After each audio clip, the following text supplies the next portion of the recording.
Well, James Nitties, 4 years ago, you lay in a Dallas hospital bed, I guess wondering in many ways what your future might be. These days when you're in Dallas, you sleep in your own bed. You've got your own condominium, you bought one there this year. It's been quite a journey over those 4 years.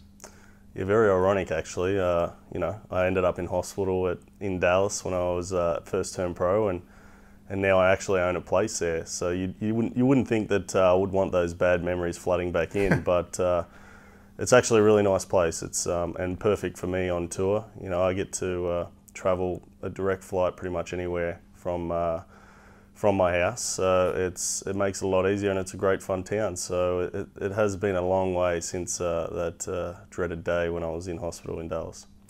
The juvenile reactive arthritis, which was diagnosed some time after you initially had the problem, is it still an issue, or is it completely gone from your life now?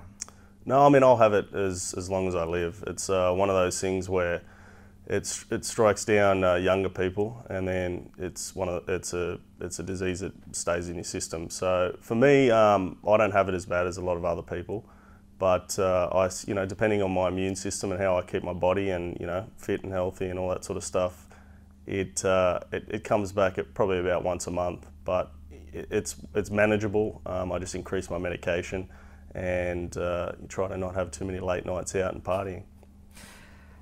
Your rookie season on the PGA Tour, from where most people would stand, I think was an outstanding success. How would you describe it?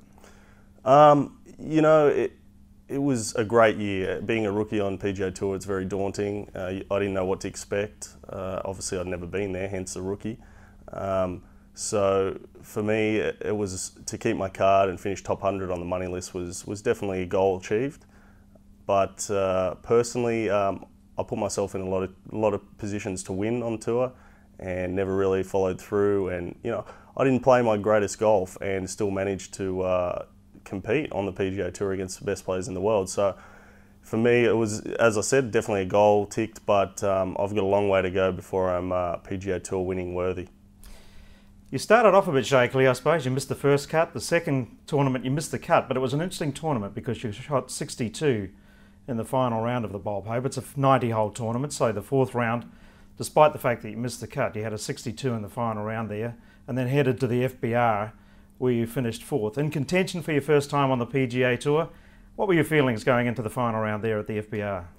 Well, yeah, starting from Bob Hope, it was joked around with my caddy saying it's the happiest I've been after missing a cut, because it's one of those tournaments where you have to go deep to make the cut, and I was 14 under and I missed the cut by a shot. So really it wasn't a pessimistic thing, it was more positive. And going to FBR, I was confident. I was like, well, my game's good. I just come off shooting 62, and led the first round, and played well the second round and the third round, and put myself in a great position to win in the final round. And a little disappointed because I let a couple shots slip down the stretch, and not so much making bogeys, it was just not taking advantage of par fives and scoring opportunities. And those guys eat you up over there. There's no give out on the PGA Tour. You got to play well 4 days in a row, and obviously I learnt that being there all year. But FBR was probably one of my best experiences. It's my type of tournament. It's a party,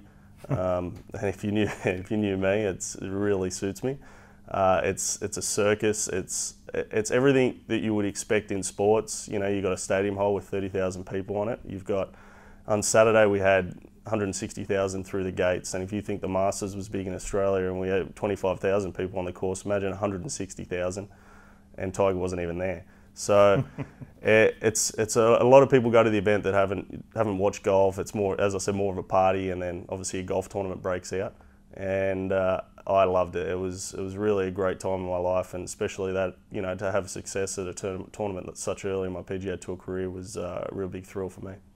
Well, I guess it was not only the experience in contention, but there was a big check there, I think 260,000 US or so, and then just a few weeks later you finished sixth in Mexico. So all of a sudden you're really getting into a position where retaining your card, while still some way off, was getting a lot closer. It was really good for me because having a good couple of results early, it made me think, I'm good enough to be here. So the added confidence comes along with that, and it's much needed because a lot of guys out there have a lot of confidence, and so they should. They're the best in the world. So FBR was a good check. and it got me rolling. It kept me in the re-rank for getting into all the early events and a couple of the invitationals. And then Mexico, I played great. I finished 6th there, and so it was a really good rolling start into the PGA Tour year. And in the end, I just started to build on that. And obviously, I have yet to play my best golf, and I still made some nice checks. After several years on mini tours and playing the occasional nationwide tour event, it was a big step up, I'd imagine. What was the biggest adjustment for you moving to the PGA Tour? Playing week in, week out. As you just said, I played 5 years on every tour under the sun. I mean, I went over to Asia, didn't like it there, and played Hooters Tour, Gateway Tour, Golden State Tour. These are all pay-for-play tours where you put up your own money. It's probably, in the end, after expenses, probably $2,000 a week, and if you don't finish top 10, you're losing money. Stayed in hotels for $75 for the week. And there's a lot of guys in my position that have done that before, and yeah, it was one of those things. Finally, I got to the PGA Tour, and I'd never been on a full tour in my whole life. I've never played more than 15 events or 10 events a year. It's always just travelling the earth just to find where I can play.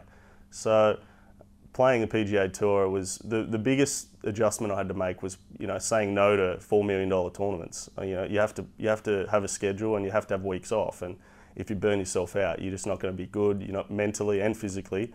And that was pretty much the biggest adjustment. So I really found out how to play tournament golf and create a schedule where you decide on the courses you like and towns you like. But being a rookie, obviously, I didn't have a lot of insight to that. So that's where Shags, my caddy, being an experienced caddy out there for 5 years, he was able to help me, and it was a good adjustment. I'd imagine your initial goal this year, James, would have been to retain your status, consolidate your position on the PGA Tour. Your goals have probably changed now. Have they changed? And if indeed they have, what are they? Definitely. I mean, I'm a realistic type of guy. I don't set unrealistic goals. Like I'm not one of those guys that's going to go out and say I'm better than Tiger, because I'm not, and I never will be. So PGA Tour, I wanted to set a goal where I wasn't just scraping through, but I wasn't, playing outside my ability. So me and my caddy came up with top 70 on the money list for the year. Especially, obviously, when you go well in events, you reassess your goals. But top 70 was well inside my grasp the whole year. I was injured towards the end of the year with a couple of neck problems, and put me out about 5 or 6 events that I couldn't play my best in. And so I didn't quite get that goal, but 96 on the money list. It was, as I said, not being able to play my best golf and still easily finish inside the top 100 was a good confidence boost for me. So yeah, it's one of those things where obviously now I'm in a position where I feel comfortable with being out on the PGA Tour, so my goals have changed. So a good goal for me at the end of next year is top 75 on the top 75 in the world. So I think I'm around 170 at the moment, and it's realistic. And obviously, if I achieve it earlier, I'll reassess and do something more realistic as well. So I keep my goals in my own grasp, and obviously I want to be a top 100 player by the end of next year.